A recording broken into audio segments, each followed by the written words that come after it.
문제는 이 제로콜라에 들어있는 인공 감미료예요. 이 인공 감미료에 대한 논란이 사실 끊이지가 않습니다.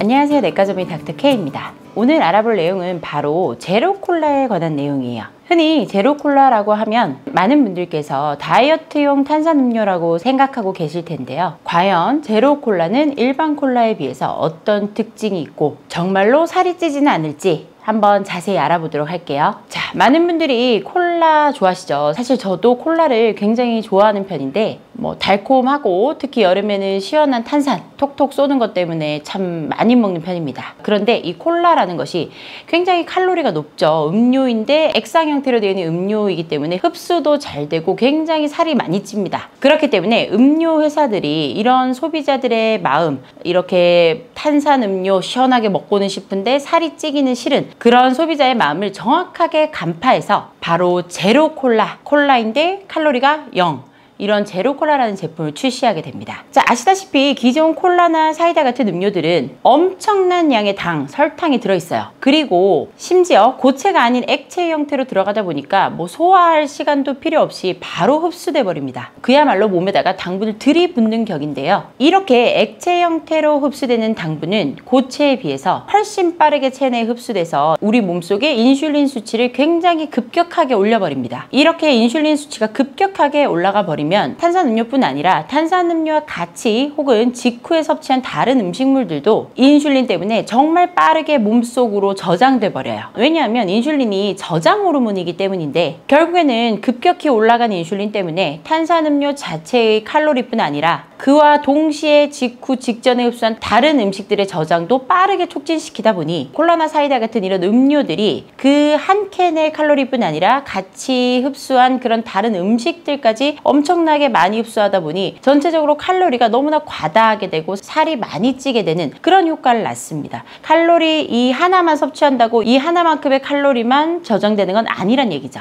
더 살이 찐다는 얘기예요. 그러다 보니 사람들은 칼로리가 없다라고, 칼로리가 0이라고 되어 있죠. 바로 제로콜라를 섭취하기 시작합니다. 문제는 이 제로콜라에 들어있는 인공 감미료예요. 이 인공 감미료에 대한 논란이 사실 끊이지가 않습니다. 그래서 섭취할 때 의문이 좀 들어요. 한쪽에서는 제로콜라는 정말 칼로리가 0이다, 살이 안 찐다, 괜찮다 얘기하고, 다른 쪽에서는 그렇지 않다, 인공 감미료도 엄청나게 살이 찐다, 결국에는 살이 찌게 되어 있다, 이렇게 얘기하기 때문에 굉장히 아직도 논란이 좀 많은 부분입니다. 그렇다면 이 부분에 대해서 자세히 봐야겠죠. 과연 이 인공 감미료 어떤 것이 들어있고 무엇이 문제일까요? 결과부터 먼저 말씀을 드리면 콜라하고 제로콜라 중에 딱 하나만 골라야 한다면 콜라보다는 제로콜라가 낫습니다. 제로콜라에 들어가는 인공 감미료는 크게 아스파탐, 구연산삼 나트륨, 아세설파울칼륨, 스크랄로즈 정도로 정리를 해볼 수가 있어요. 하나씩 살펴보도록 할게요. 먼저 아스파탐입니다. 제로콜라의 인공 감미료 성분 중에서 가장 대표적인 성분이라고 할 수 있는 것이 바로 이 아스파탐인데, 이 아스파탐 1g은 설탕 1g과 동일한 16kcal의 칼로리를 가지고 있어요.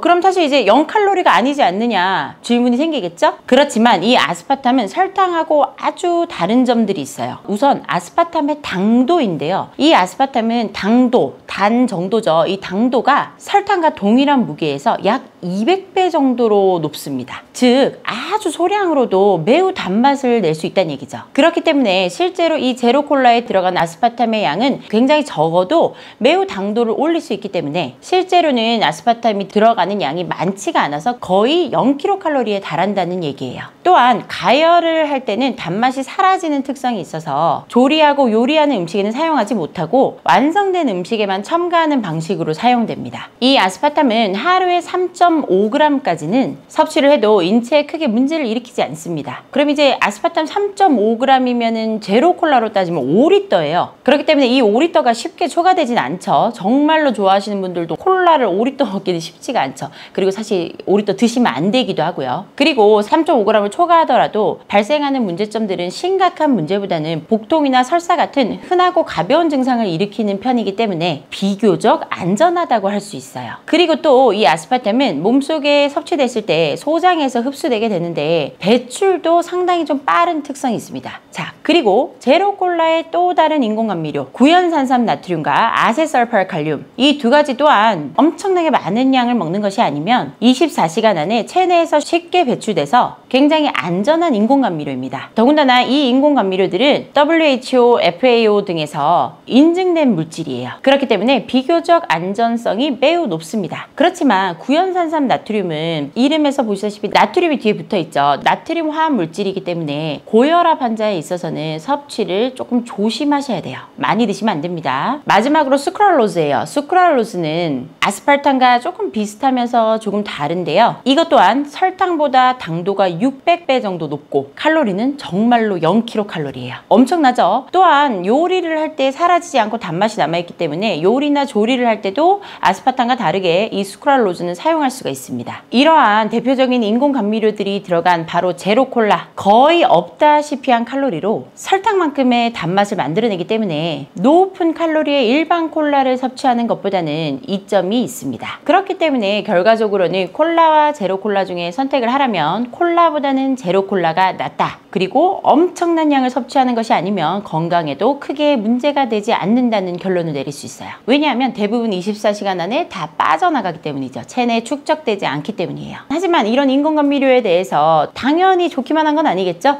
추가적으로 알아두셔야 할 것들 몇 가지가 있어요. 어떻게 보면 이제 많은 분들이 궁금해하시는 제로콜라에 대한 오해와 진실이라고 생각하시면 될 텐데요. 우리가 음료를 마셨을 때 살이 찌는 것은 앞서 말씀드린 것처럼 이 칼로리의 섭취뿐 아니라 인슐린이라는 호르몬이 굉장히 중요하게 작용해요. 당뇨와 아주 밀접한 관련이 있는 바로 이 인슐린이라는 호르몬. 이 인슐린이라는 호르몬은 당뇨뿐 아니라 비만, 고지혈증 등등과 매우 밀접한 관계가 있는데 이 관계들에 대해서는 기존의 여러 영상들에서 자세히 다뤘으니까 한번 참고해 주시면 좋을 것 같고요. 그래서 자, 이 인공감미료랑 인슐린이 과연 무슨 상관이냐? 설탕뿐 아니라 이 인공감미료도 인슐린을 상승시킬 것이다 라는 것에 대해서 많은 의견들이 존재해요. 사실 인공감미료 자체가 칼로리가 높지 않아도 이 인공감미료가 인슐린을 증가시켜 버리면 결국에는 같이 섭취하거나 아니면 전후로 섭취한 그런 음식들의 흡수를 빨라지게 하고 저장을 시켜버리기 때문에 살이 찌지 않을까 이런 의문인 거죠. 사실 이 부분은 현재까지도 논란이 되고 있는데 단기적으로 짧게 봤을 때는 인공감미료는 인슐린을 상승시키지 않는다는 결론이 더 많습니다. 그렇다면 장기적으로는 어떠하냐? 장기적으로 인공감미료가 인슐린에 어떤 영향을 미치는지에 대해서는 아직까지 명확한 결과들이 존재하지 않아요. 다만 장기적인 측면에서 인공감미료와 인슐린의 관계가 불명확하다는 것은 인공감미료가 인슐린을 올릴 수도 있지만 안 올릴 수도 있다. 뭐 잘 모른다.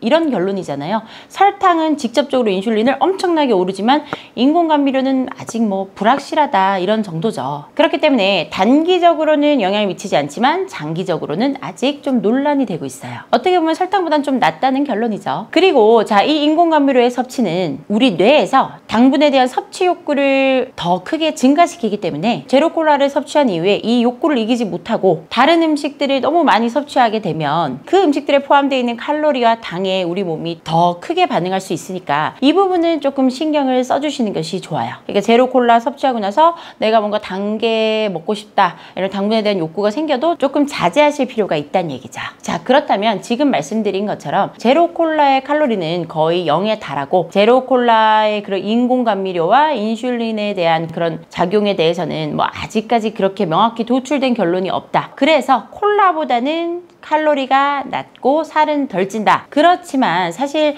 콜라와 똑같이 탄산이 들어있습니다. 탄산이 들어있어요. 그렇기 때문에 어떻게 보면 콜라나 이런 탄산음료는 단맛이 남기 때문에 우리가 꼭 먹고 나서 이를 꼭 닦게 되죠. 그런데 이 제로콜라는 사실 단맛이 뒤끝에 별로 안 남아요. 그렇기 때문에 이 제로콜라를 먹고 이를 닦지 않으시면 치아가 나중에 굉장히 우식됩니다. 치아가 좀 녹아내린다는 얘기예요. 왜냐하면 탄산이 들어있기 때문에. 그렇기 때문에 제로콜라를 드시고 나서도 단맛이 남지 않더라도 꼭 양치를 하셔야 됩니다. 아시겠죠?